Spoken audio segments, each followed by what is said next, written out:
Welcome back, everyone, to the next installment of The Letter. Boy, was that unpleasant before, wasn't it? The whole thing with Luke. Oof. In retrospect, maybe Becca could have just called out, "Oh, hi, Kylie, nice to see you," and if it turned out that Luke really were some creepy stranger, that would have thrown him off his game. But no, we crack him on the head. As satisfying as that is, bad move. But we are out of there. That place sucked. So, a cloudless night sky greets me when I walk out of the cafe. Beyond the tall buildings, a blanket of stars spreads out before me.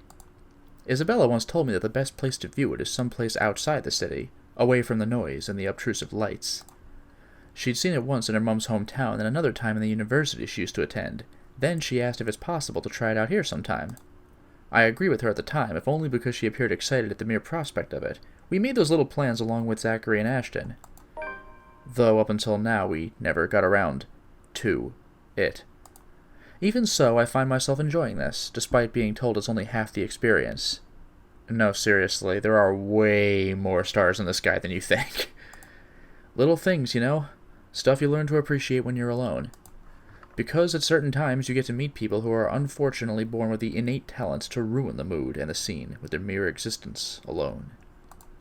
You know, come to think of it, they'd probably see stars pretty well over by the mansion. Isn't that place in the middle of nowhere? For example, the very driver of the car fast approaching my direction. Luckily, he doesn't notice me. But the fleeting moment we pass each other by gives me a brief glance at the people he's with. Oh, well, I wonder where this is going. That's freaking terrifying. Kylie, sitting in the back seat with a serving of bread pudding in her hands, Ghost is sitting in the front seat with a creepy grin. We don't see it yet, but it's coming. And beside him, it must be his wife. Yeah, that's probably it. No wonder his wife never accuses him of anything. She doesn't talk. She just does that guttural sound in her throat. Oh, that was really it? So it wasn't even scaring us? It's like the bloody lockers last time. What was even the point? He takes a turn and disappears at the nearest corner. But throughout the night, that cursory glimpse of all things to bother me has left me wondering what kind of person his wife is. And more than that, is a silent prayer to the universe. I hope I don't ever cross paths with that douche again. When we go to his house, I don't know if we see him personally. No, we must, though, because we see the big scandal and get Hannah out of it. After having such an eventful day, anyone will think nothing will surprise me anymore. But here I am, standing at the top of the stairwell, watching an odd scene unfold before me. Relief crosses my mind first, followed by confusion. What is she doing there? Although, given what happened this morning, the question feels a bit inappropriate to ask directly. What's important is Isabella's here. She's sitting cross-legged on the hallway, just right in front of her room, with several papers and folders scattered about. Each of them seems as important as the next. More than once, upon giving the scene a quick scan, I spot Briar Realty's logo at the topmost area of the pages. Everything considered, it looks like a mess made by a third grader working on crunch time. The landlady will have a few things to say about this when she finds out. I have a few things to say about this myself, in fact.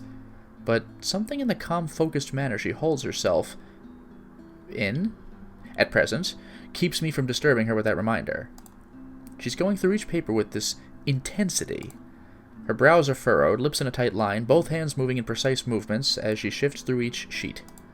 When she finds something of note, she moves closer, nose almost touching whatever paper she's holding, and grabs her phone to call someone. About Briar, though? Is this the thing with Ashton? Because who would she be calling? Rose is dead. Hello. Sorry to call you this late.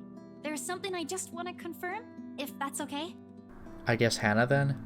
Yeah. Yeah. Oh. Okay. Thanks anyway. Not that one either. It's a cycle. She goes through call after call, then after the last one ends, she shuffles to the pile again and dials another number. Is it work? I have never seen her this engrossed with her own work before, otherwise she would have noticed my presence the moment I've reached our floor. After the 9th call, she still appears as oblivious to it as when I've arrived. When she lets out a loud sigh this time, I immediately take that as an opportunity to interrupt. Isabella, you know the house rules here. Number 1, be in the house. At once, her head jerks back and hits the concrete wall behind her with a thump. Ow. There's the Isabella I know. Glad it's still there. I allow her a moment to nurse it before speaking again. Becca! you're late. Yeah, I ran into a little trouble at the cafe. But I brought food for the two of us, if you haven't eaten anything yet. As anticipated, she grins once I raise the bag of food I'm holding. Yet, it doesn't reach her eyes. There's nothing of the cheerful glint in it this time. Just a hollow tone for the sake of being polite. Ashton's right. Something's happened. Yeah, maybe later. I've gotta finish this first. Just leave it here. I'll eat it once I'm done. Thanks, Becca. You can't eat this here. You know how the landlady would react. Why are you even working outside? Your room's right there. I know. Sorry. It just feels stuffy in my apartment right now. I don't think we saw her get attacked by the ghost in her room, did we? We saw the ghost in the shop window, there was in the house's attic, and there was at work. Her room should be clear, shouldn't it? I'll go back inside once everything's been aired out. I promise. That has never bothered you before. Well, it bothers me now. Oh, really? Just now? I find that hard to believe. Yeah? Shouldn't you be happy? I mean, you've been complaining even if it's not your room. I don't know, maybe she just doesn't want to be in an enclosed space. Now I know how you're feeling when it's messy, so I'm going to clean. Isn't that a good thing? In spite of what's supposed to be a good news, an exhale comes from me, drawn out and slow. It's a good thing, Isabella. Believe me. But you're as bad as Zachary at lying. What's really going on?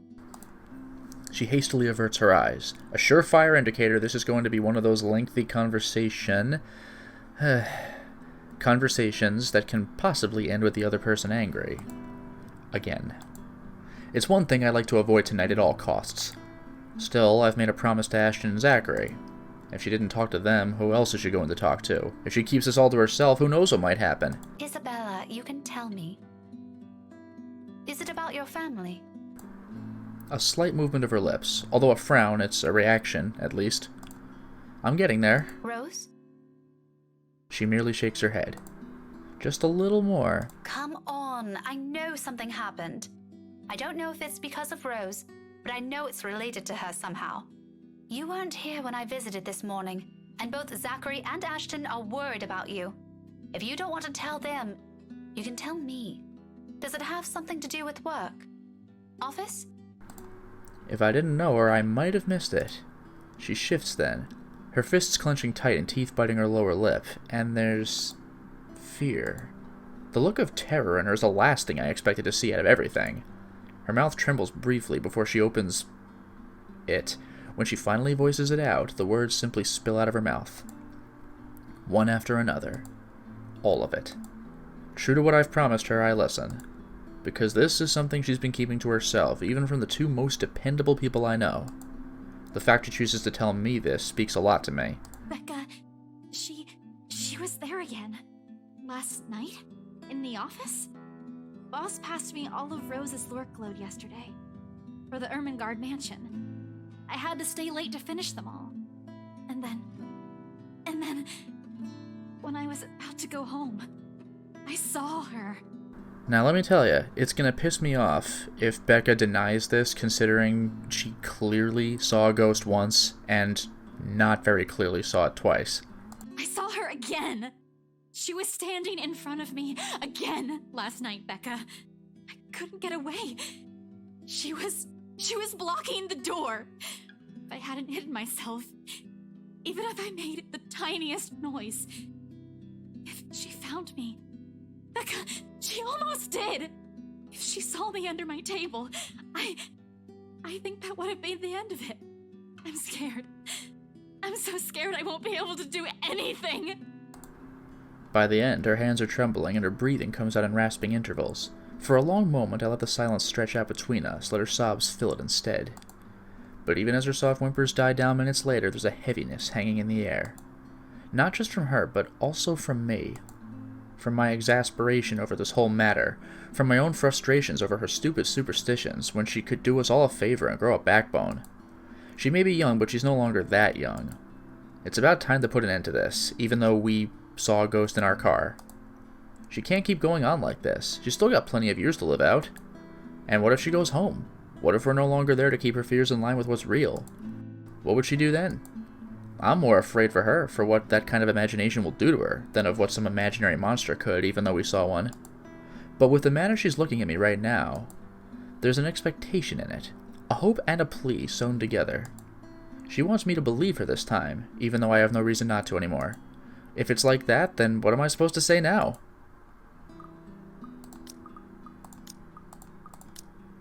Is this why I didn't go home last night? Good. As much as I want to set her straight, a reprimand isn't what she needs right now. And again, we saw the damn ghost. This is pissing me off. With that pouty face she's giving me, I doubt it'll even end well if I push it. I know her. When she wants to be stubborn, she's stubborn. But there are moments when she can be acquiescing, too. Times when she'll be more accepting of what I tell her, despite her inclination to disagree with it. That talk can wait. In the meantime, I'll be the ear that listens to her without judging her, without criticizing her, despite my own opinions on it. You should have called me. She stares at me like I've grown another head, and a laughter slips out before I can stop myself. A laughter. There? I can't do that! What will you do? Hit her with a book? You'll be dead before that happens. And... Yeah, I couldn't even take out a live guy with a book. That isn't what I'm talking about. After you got out, you should have phoned me. You didn't have to go to Zachary's. The corners of her mouth curl up, a sheepish smile by general definition, but this is Isabella. Her smiles are never half-hearted, never lax or high spirits. Never lack. In spite of this, I know everything's going to be okay. In this horror novel where I've had someone's throat cut by making a wrong decision. Somehow. After all, she's learned how to pick herself up long ago, long before we met. oh, yeah. Sorry. I don't even remember how I ended up in Zach's place. I was in a hurry to get out of the office, and it was already late. Besides, I don't really think you'll believe me if I wake you up over something like that. That's beside the point. True or not, there are people who will always be concerned about you. There's Zachary, but he's the first person you went to, and you didn't tell him anything. You just slept there. There's Ashton too, and me. But how do you think I'll be able to explain to your aunt or your family if you suddenly disappeared? Think about that. Right. I'll remember that next time. Then she grins. Playful and mischievous, a preamble to an old banter. It's still not quite there, still not quite her usual self, but with it, I know we're bound to get her back soon. Mom! I told you not to call me that. I send an elbow to her side for added measure, but when laughter follows the familiar gesture, none of it is unexpected.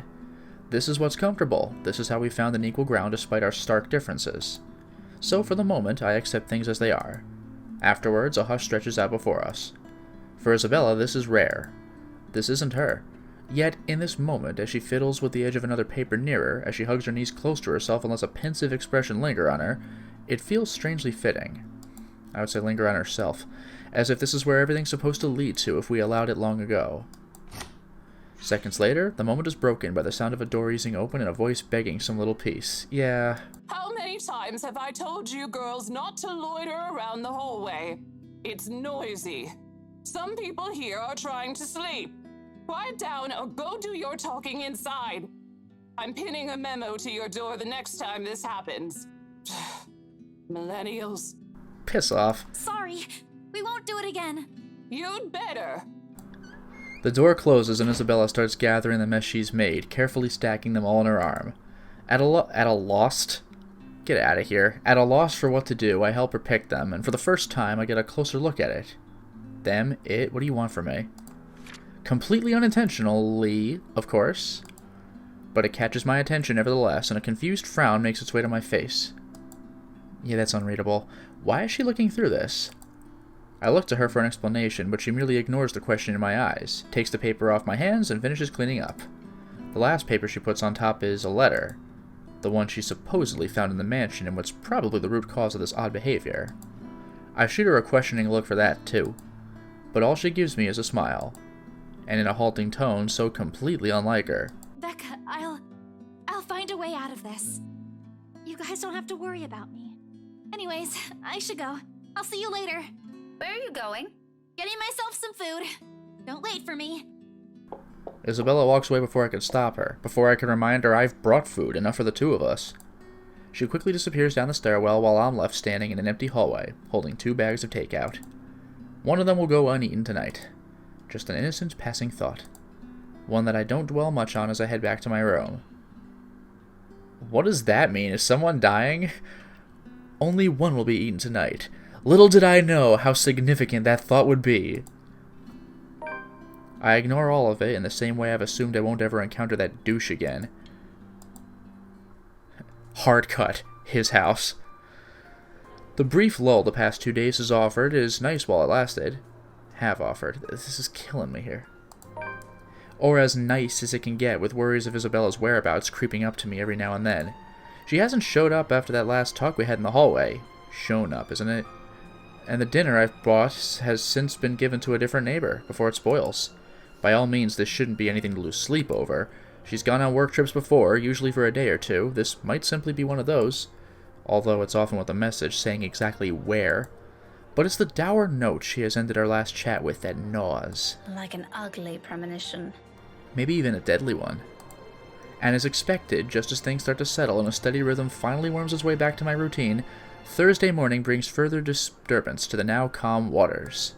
With little ceremony, though still enough to ripple through everything. In retrospect, I really should have seen this coming. Luxburn is a small city, relatively speaking.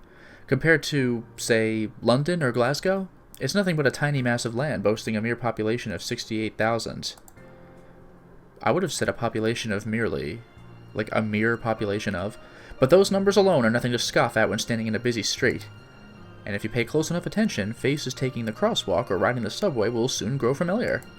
How unfortunate that out of that number, it has to be Tio fucking Luke I encounter more than once. Oh, you know, a few problems popping up here and there that the agents failed to tell us somehow. He's in the school? Nothing a few hired hands can't fix, of course. I would have preferred a place near the city and something that's new to save us all the trouble, but darling wife insisted. Yeah, I am still wondering about that, honestly. Hannah really pushed for this mansion. Who am I to say no? No. Ah, are you kidding me? His smug head is the first thing I see upon turning into the hall, in spite of the small crowd of parents and students gathered at the corridor for the primary's career day. Oh no. I really wouldn't have thought that Luke would have taken Kylie out at all, let alone come to career day at school. That blows my mind. It's not that he stands out. He's pretty unremarkable at first glance, frankly. However, it's his countenance that draws people's eyes to him. The manner he carries himself with, all the confidence in the world, his mere presence dwarfing everything around him. I'm willing to make a bet he's also enjoying the attention it garners him. Yeah, I'll bet he really loves getting stared at by teenagers. Especially the ones coming from the women. Oh, that's creepy as hell. What an ass. A single glance at him and I know immediately that, one way or another, if we ever bump into each other again, my day will effectively be ruined in some capacity. He also exudes that air. The sort that makes you want to run him over with a lorry and pass it off as an unfortunate accident. With him, it's either you want to punch him or let yourself be charmed. There's no in between. I'll gladly do the honor of the former myself, but alas, there are people around us. Now I'm stuck with having to face one of the two. I shouldn't have volunteered. At the time, helping out sounded a good idea. I have no classes left today until after lunch. I could have opted to stay at the teacher's lounge and work on my lesson plans, but that means being left alone with our deputy head in his chatter. He's a good man, but crevens, he can talk anyone's ears off. So, the moment an opportunity rose, I jumped on it. It's a simple task to boot. Just deliver a whole box of materials and a few posters for the event, maybe stay around to assist if time will allow it. I just wasn't expecting him to show up here. Out of the frying pan and into the fire. Had I known, I would have stayed and suffered through our deputy's impromptu speeches about his life crisis instead. But what's done is done. That's from Macbeth. Going back is also out of the question. With how unexpectedly heavy the load I'm carrying is, I'd hate to lug this for a trip back just because my pride can't take another second of interaction with the guy. He's insufferable, alright, but I've had my fair share of dealings with teens of, more or less, the same temperament. That haughty? All considerably younger than him, and they listened. If he wants to be difficult like last time, so be it, but he can bet his sorry English ass I'm not standing down. Left with no other choice, I brace myself and suck in a breath, mustering every bit of patience I have as I step into the hall. My grip on the box tightens when I pull it closer to me, an attempt to assume a low-key air as I amble towards the room. The box is not big enough to hide my face, even with the stuff piled on top, but if all else fails, I can just hit it with it. Nice. Still, a small prayer forms in my head. If there's even one listening out there, please grant me enough restraint. Better yet, I hope he doesn't notice me at all. That'll definitely make my life easier. Seriously, how hard can it be? He's standing a few ways from the door, and there are plenty of people between us to use for cover. If I'm careful, I can just go in, hand in the stupid box to whoever's in charge, forget every plan of staying longer than necessary, and step out as soon as I can. Easy as pie. But as luck would have it, the exact moment I reach the room's threshold, someone barrels towards me. She latches onto my waist before topping the sudden commotion with a gleeful squeal. Oh, it's gotta be Kylie. I knew it's you! The force of it nearly throws me off balance, sending the items stacked atop the box tilting dangerously to the sides. With the child's added weight at my waist pinning me on the spot and both of my hands occupied, watching is the only thing I'm able to do. The short seconds in between slows as everything gradually slides off the box's small surface. Under different circumstances, this would have made for a funny story some other time. Comical, even. Until another set of hands reaches out and steadies the posters threatening to take a nosedive right to the floor. Oh, careful now, Daisy. Don't make a mess here. Oh, what a nice guy! Thanks, buddy! My entire body freezes. Upon hearing his voice alone, an irrational impulse to hit him immediately bubbles up. But before my limbs could catch up with what my brain is currently screaming at me, he moves to take the burden off my arms. Irritation gives way to surprise. Then confusion. It is in that moment when instinct finally kicks in, and I tug the box closer to me before he could fully lift it off. What are you doing? What does it look like? You're surprisingly slow on the uptake for someone of your profession, aren't you? Bloody, doesn't this school have people for this kind of work? So much for being a center of academic excellence. I'm going to ignore that slight to my alma mater and my work, because that's not what I'm trying to get at. You know what? Why don't we just rephrase that to something you'll easily understand? Why exactly are you doing this? Well, you look like you could use a bit of help. Have you seen your face while you were heaving this around? Mister, I'm pretty sure if there's ever a look on my face, it's entirely because I saw something extremely unpleasant this morning. Aren't you a ball of sunshine today, Daisy? Having a bad day, aren't we? Oh, you have no idea. I'd put it away if I were you. You might scare the children. You don't have to worry about that. This isn't my department. I was just asked to bring these. Anyway, I can handle this myself, mister. The room's just right over there. Behind you, in fact. Now, if you could please move over and make way, it would do the whole world some good. Keeping my voice level throughout is a miracle in itself, but regardless of how polite my request is, he doesn't budge. Did what I've just said merely fly over his head? Were my choice of words really that difficult to comprehend? Surely it shouldn't be that hard. I think he might be a little touched in the head by a history book. I'd like to ask him that, actually, but Kylie chooses that instant to pipe in. Don't worry, Miss Pink. Teo's strong. You can leave this to him. Is he, though? Huh. My papa does it lots of times, but I'm not allowed to talk about it to anyone. What? Teo says it's Confidential, Munchkin. That's right. Teo's smart, isn't he, Miss Pink? By the way, I like how we know who he is now, but we still call him Sleazy Douche. I'm still of the opinion that he's a piece of shite, but I must admit his goddaughter's excitement is contagious, as always. A smile makes its way to my lips. She has yet to budge from her place, though to be honest, I'm starting to lose some feeling in my stomach with how tightly she's wound her arms around it. I'm sure he is, Kylie. But I'm also sure he'll find better use for it elsewhere. Like helping you out. Oh, well, that's one thing, but You heard the kid. no one's asking you. Oh, you wound me, woman. And I'm quite certain I can do more damage than that. And in fact we have. Shall we give it a try? Again? He pales, stammers for a bit, until he ultimately decides against saying anything and settles for a brief show of discomfort instead. I'm surprised that worked, honestly. He's probably having flashbacks to the last time we met. His composure when he finally regains some of his bearings says it all. It's nothing short of hilarious, if I do say so myself. I'll have you know that threats never work on me, Daisy. Not in a million years, not ever. You're assuming it's a threat. Oh, I hope to God this isn't one of those clever, oh, it's not a threat, it's a promise, even though it's literally a threat. How cute. That too! I'm not scared of you. Just because you landed a hit. Oh, do go on. Keep telling yourself that. It was a fluke, you hear? I was caught off guard and your damn book left a dent. He is correct. We just came from behind, out of nowhere, and just sucker hit him. If I end up in a hospital because of what you did, I'm sending the chief of Luxburn Police after you, woman. You don't say. Just give me that bloody box. He snatches it out of my arms before a single word of protest exits my mouth and quickly disappears behind the classroom. Unbelievable. Not that it matters who brings it in now, my prior irritation has already melted into amusement. He's not so bad once you figure out how his temperament works. It's almost similar to a child. Yeah, Johannes has made that quite clear. Though I still have to ask. Kylie, did your Tio eat something bad before coming here? He's unusually nice today. I mean, well, he's in... Well, no, never mind.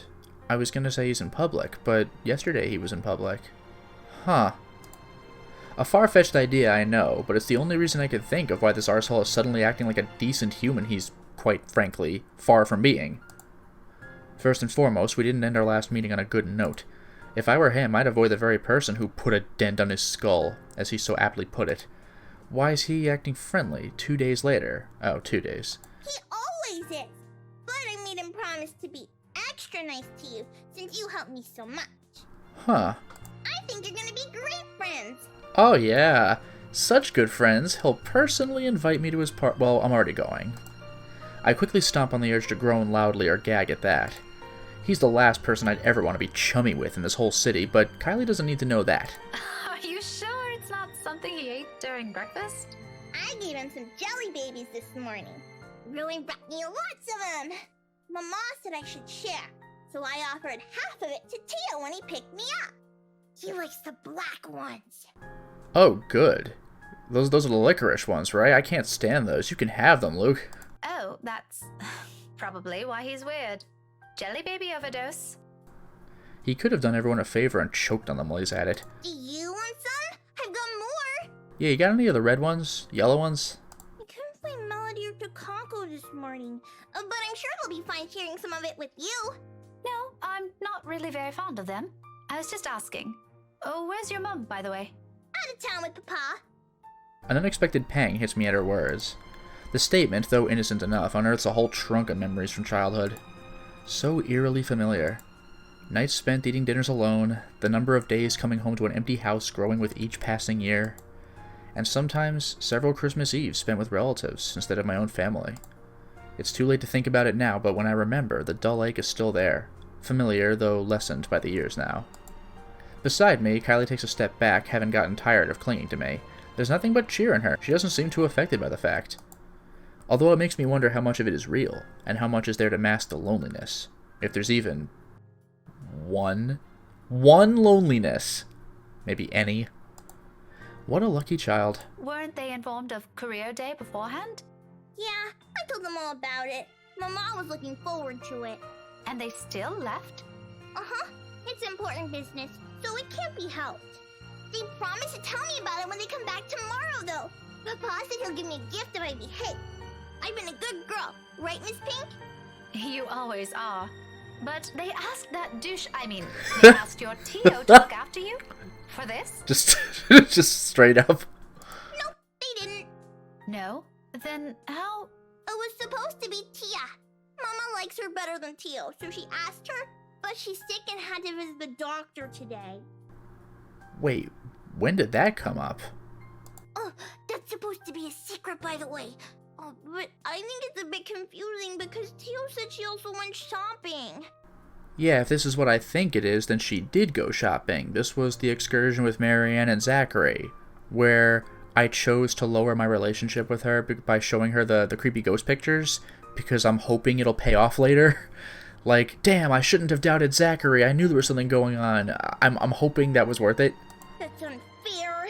Don't you think so, Miss Pink? Mama doesn't allow me to go out when I'm sick. It's still okay, though. Since Tio always buys me sweets before we go home, I'm gonna ask for a parfait today. Extra large! Don't doubt the Kako, okay? Yeah, now you're going back to the large stuff? Listening to her like this, it's easy to get a picture of where Kylie's fondness for the guy comes from. She's far from a demanding child unless you've made a promise of some sort. She never forgets those. She'll make friends with anyone wherever she is. Buy her a few things and voila, you're settled. No wonder she's so attached to the man. The douche probably showers her with gifts whenever he can. I can't say the sentiment's the same for the latter, however. He doesn't seem the type, and probably just does it for the sake of getting some peace and quiet whenever he's with the girl. Yeah, he made that clear. Classic techniques. But before that, I'm gonna show him to everyone first. It's gonna be great. No one else has a gazillionaire fairy godfather. Also, when I grow up, I'm gonna be exactly like him and marry someone really handsome. Don't be exactly like him. Like Tia did. That way, I can be awesome too. Yeah, but Tia's awesome anyway, though. There's some sort of misguided logic in there that I'd like to correct. But before I can say my piece, Douchebag steps in, fresh out of the commotion from the classroom behind us, and plows into the conversation with every subtlety a wrecking ball has. No shite given, despite no one asking for his opinion. Munchkin, sweetie, trust me. You don't have to marry someone for that to happen. You know, that's legit. I don't? Just do your thing, darling. I'm quite sure you can do great things on your own without lugging around an extra baggage with you. Well, there's Luke. Tia married you. Ooh. Accidental burn. Kylie drops the statement without any sort of preface, and the moment it lands, the douche finds himself grappling with the conversation. Yeah, it's not you married her, it's she married you. Damn. Yeah, well, that's true, Munchkin, technically. But it's not the same thing. A small frown creases the girl's eyebrows as she tries to comprehend her Tio's rather vague explanation. It's not surprising either when Luke tenses under the child's questioning gaze. It's familiar. I've seen the same look a great deal of times before, on Ashton, whenever he's trying to say something he can't quite phrase. Another second passes before the douche moves, kneeling in front of Kylie and placing both his hands on either side of her shoulders. Kind is the last word I'll ever use to describe the man, but in this minute, there's a smile on his face I can't place. Tender by all means for someone as obnoxious as him. As he, but no one talks like that. And yeah, he does have his moments, like with Hannah, so I don't know what that is. It's a curious thing to see, if not a bit odd. Listen here, sweetie. Tia was already a great person before she met me. Okay, bringing it back. She is? But I don't see her doing anything. She's always at home. Not always, Munchkin. Did you know she's really good at numbers? Okay.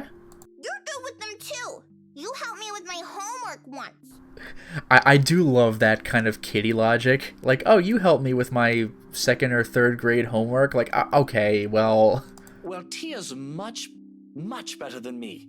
She used to do maths with big numbers. Huh. Oh, like millions? No, gazillions.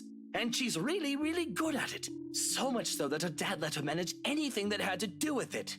That was even before she met me, too. Does that mean she's better than you? Oh, leagues, Munchkin. Way, way better than I'll ever be. Huh. That was a bit reflective. For some reason, I don't think he's still talking about his wife's mathematical prowess as his voice trails off. In fact, if I had not been paying closer attention, I wouldn't have noticed a change in him.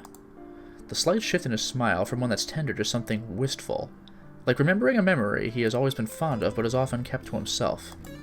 And at the fleeting glance of it, a tiny, insignificant part of the world somehow also shifts. Opinions changing, impressions moving. You know what? Why don't you ask Tia next time you have homework, Okay, next time I'll ask her to help out. See? No need to marry a good-for-nothing bloke. Interesting. Can I also tell her to not stay at home anymore? If Tia's good at it, I'm sure she can help you out too. And Papa. He computes a lot of numbers too. Tia can help him. You go do that. I'm sure she'll love to hear it, Munchkin, even if it's been a while since. Huh. Another silence from him, then without missing a beat, he turns Kylie around and lightly pats her shoulder in a gesture to end their conversation right here and there. Probably before he can say other things he's never intended to say, or a child is not meant to hear. But off you go first. I think I saw your friend run off to the other classroom. The one with the pigtails?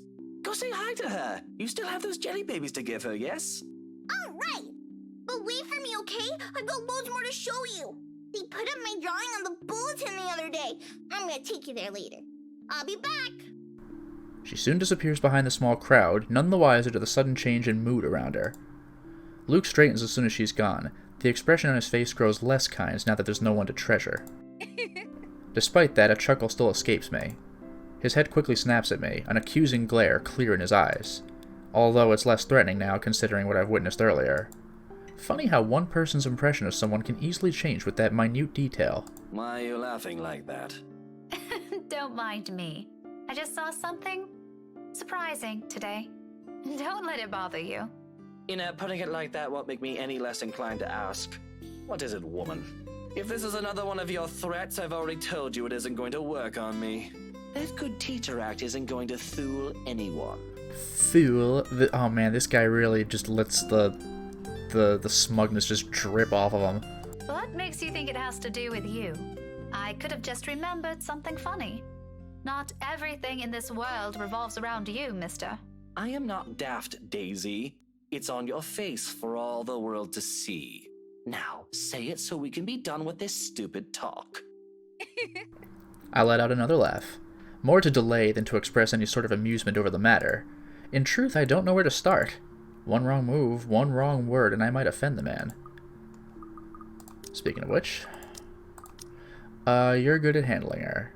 He's childish enough for that, even if what I'm about to say are just mere honest observations, yeah.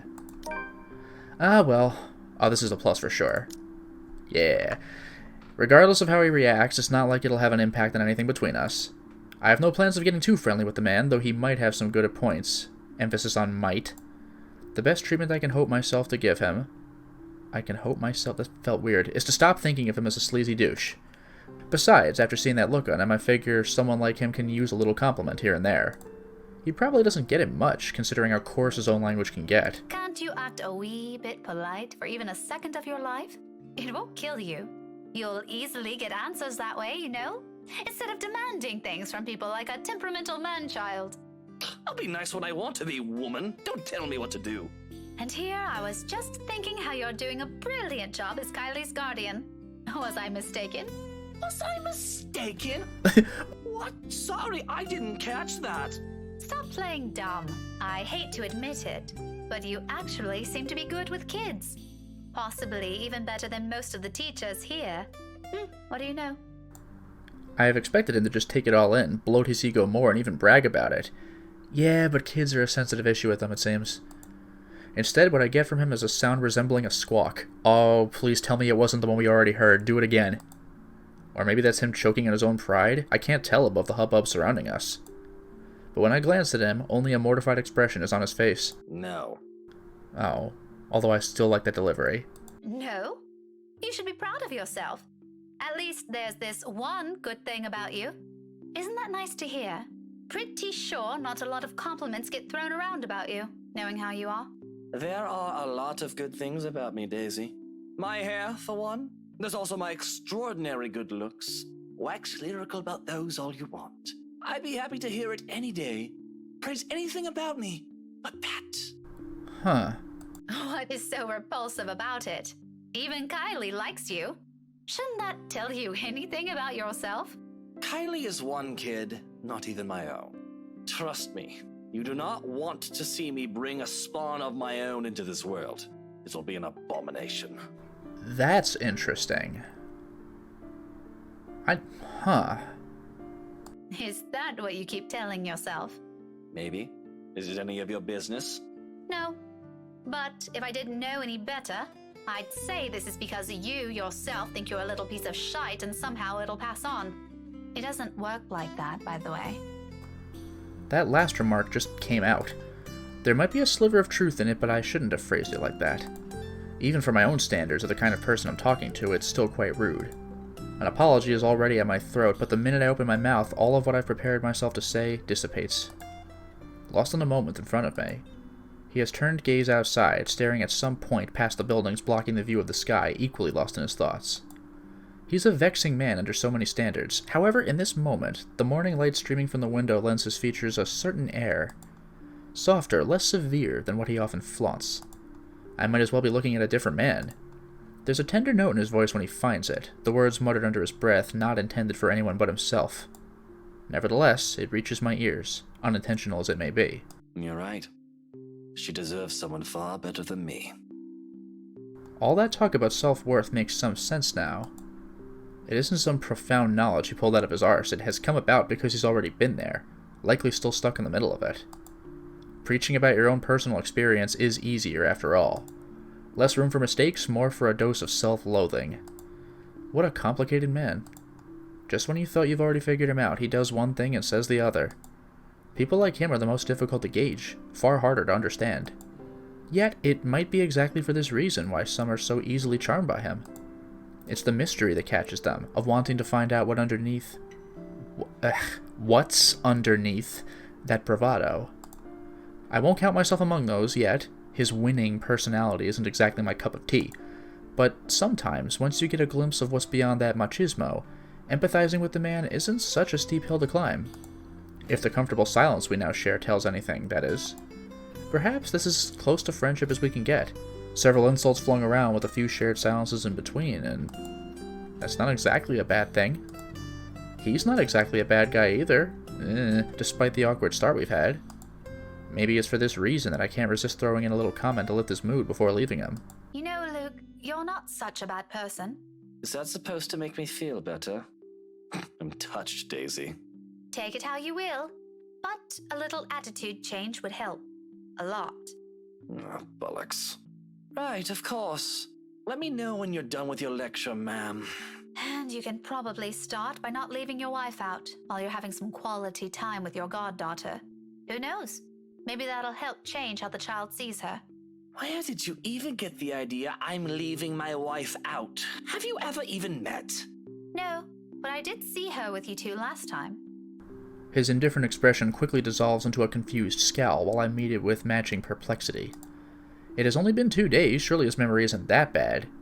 Oh yeah, the ghost. What? When was this? At the cafe, after you left. She was sitting right beside you. Kylie was at the back and you were driving.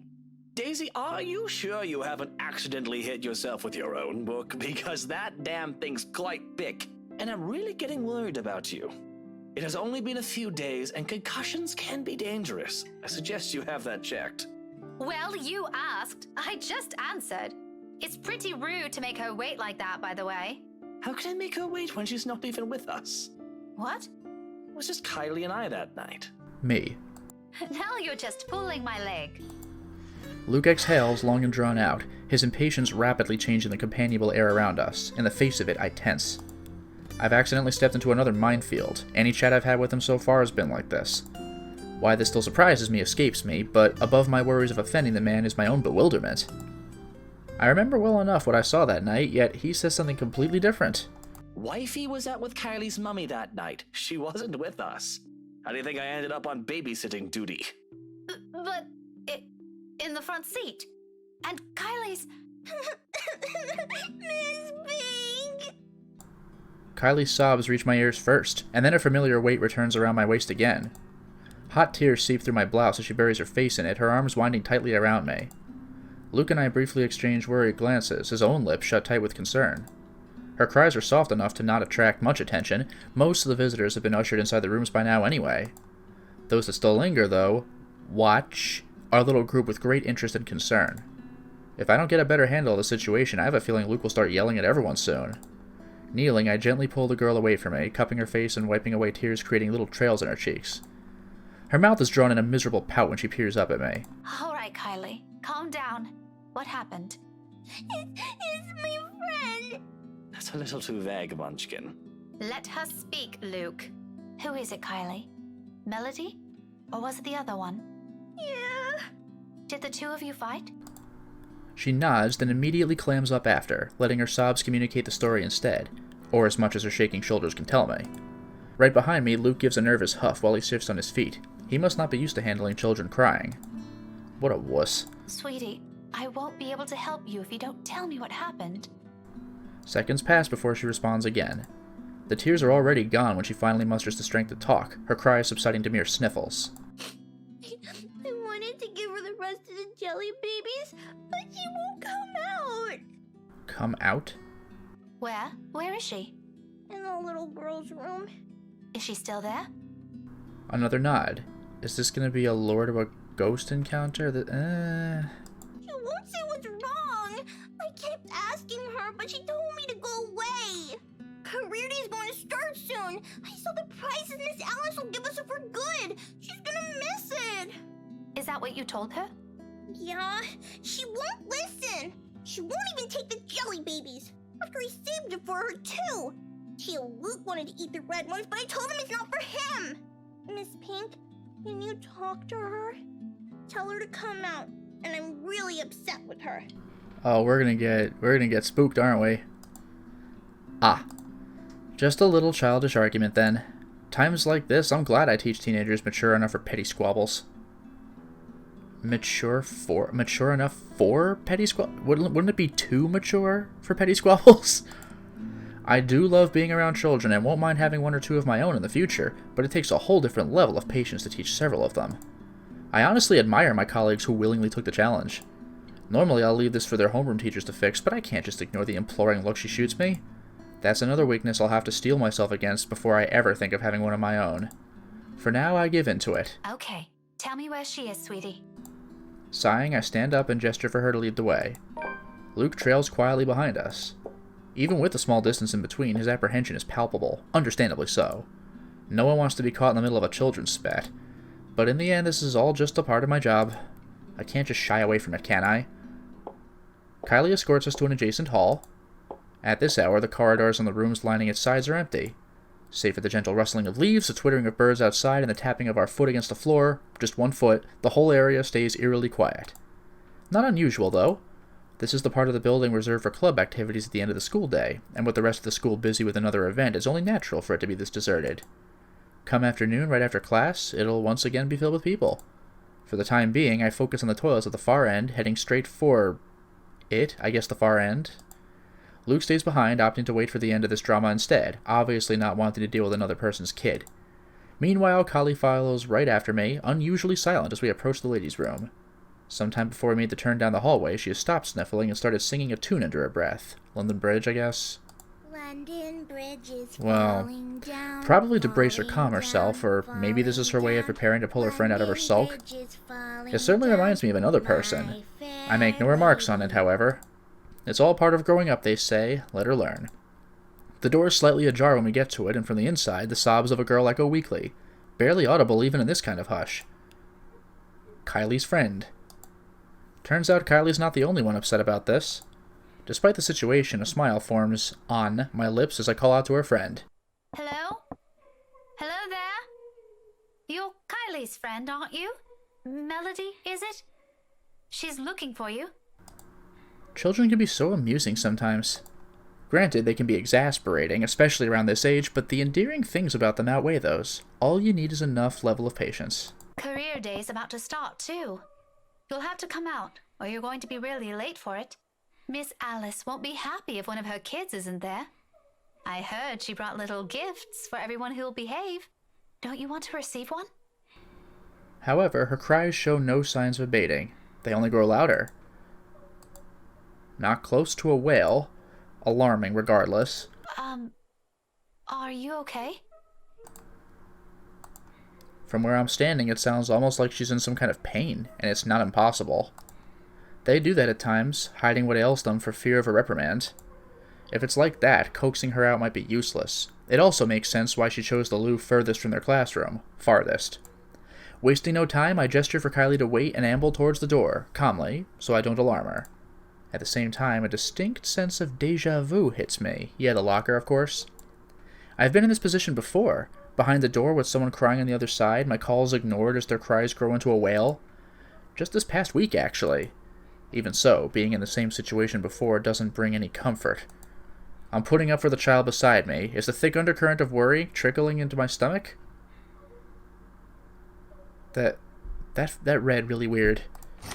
I take one last breath, then I nudge open the door. It all happens in the span of a second. I don't make it past 2 steps into the room. Her cries abruptly stop. Light footsteps shuffle behind me, coming to a halt at the door. Kylie? My heart skips a beat. And when I turn... Kylie? Oh man, that's freaky. We're doing this again? Miss Pink? Miss Pink? Why didn't you help her? Hey, where's Luke? My whole body becomes motionless at the sight of her, words catching in my throat and heart pounding rapidly against my chest. This is Kylie, I'm sure of it. Yet nothing in the manner she speaks or the way she tilts her head in question carries the youthful, innocent vibe she always brings with her. As if I'm merely looking at a dead, hollow imitation of the child. Can't you hear her? She's asking for your help. But it is not those that trigger a memory. It's those chilling eyes. Calling. Beckoning. Why won't you listen to her? All at once the memory returns to me. The car. A tide that has receded and now returns to shore with an overwhelming force, carrying images of a single moment from days ago. Of a world passing by in a blur, and of features I can barely discern under the little light there was. Not even a week has passed. In this minute, while I keep my eyes trained on the child before me, they return with such unbearable clarity. There are no horrid wounds this time, no blood streaming down a pale face, thank heavens. Just lips contorted into a small, twisted smile. They brim with venom I've never expected to ever see in a child, sending tiny, weird pinpricks of dread crawling up my limbs and winding up my neck. You're a bad person. People like you deserve to die. I can't breathe. Those whispers and laughters again. Judging. Mocking. Taunting. Each scathing word ringing sharp and true against my ears. My throat closes in. My whole body tenses. A chill settles at the tips of my fingers, every digit gone rigid from the cold. With every single draw of breath, any struggle for air or freedom, the coils wrapped around my body tighten, dragging me down. Again, we're gonna be at the party, don't worry. A gradual, torturous descent into another bottomless abyss. On, and on, and on, until I lose touch with myself and the world. Help me! Until darkness claims me and, unexpectedly, a note. In the distance, harsh and piercing, cutting through the thick stupor and shattering the haze without warning. Oh, so not that kind of note. Are you ladies done with your business here? I'll have all morning to wait for you two. Never was I so happy to hear his douchebag attitude. My eyes snap open and the world shifts into place with a ragged gasp. When I glance up, a different set of eyes greets me. Are you okay, Miss Pink? I don't know what it is with the ghost and Kylie in particular. No anger, no vile hatred in them, just plain sincere concern. Bit by bit, I become aware of my surroundings and myself as warmth steadily slips back to me. I've reached out for the nearby counter to steady myself at some point, and my knuckles have gone white from how rigid my grip on it is. It's over now, yet the tension hasn't left my body. My heart still hammers hard against my chest in an erratic rhythm, and my breathing still comes in short, shallow bursts. Before me, Kylie fumbles with her hands, utterly unsure of what to do to an adult, in what's probably a laughable state. Did you get sick? I'll call Tio, okay? Stay here and don't move. No. No need. Just leave me alone. Tio will know how to fix you. Oh, wait, okay? I wish I could speak reassurances to her, but I can't shake it off. The dread is there, twisting at my insides in anticipation. Of what? I am no longer sure. Pushing myself off the counter, I break off into a run, brushing off the anxious look Kylie gives me when I gently push her away on my way out, or the furrow in Luke's brows when I stumble into him outside. Whatever they both saw on my face, I care not to know. Bloody hell, I don't even understand what's happening anymore. The tremors continue long after the last of my classes have ended. No kidding. But, for now, it is time to stop the installment. Well, we certainly made a lot of progress today, didn't we? We saw another side of Luke that I rather find fascinating. Apparently, he's self-loathing, but for reasons we don't know. I guess it'll match the theme of everybody having some regret or terrible past or something, but I wonder what made Luke this way. It seems that he almost revels in his self-loathing and just goes out of his way to be a jerk, because why not? I am a jerk, I'll act like one. But no time for that now, I guess. We got a spooky ghost situation. Maybe now we'll believe Isabella? It drives me crazy that at this point every character except for Luke and Ash have seen the ghost. Or if they have, they haven't made it clear. And yet nobody believes anybody else. Are you kidding me with this? It drives me insane. Also, did we ever help that girl in the bathroom? I don't know. Whatever, it's the end of the school day. I guess whatever happened, happened. Let's hope nothing more happens. Until next time, everyone.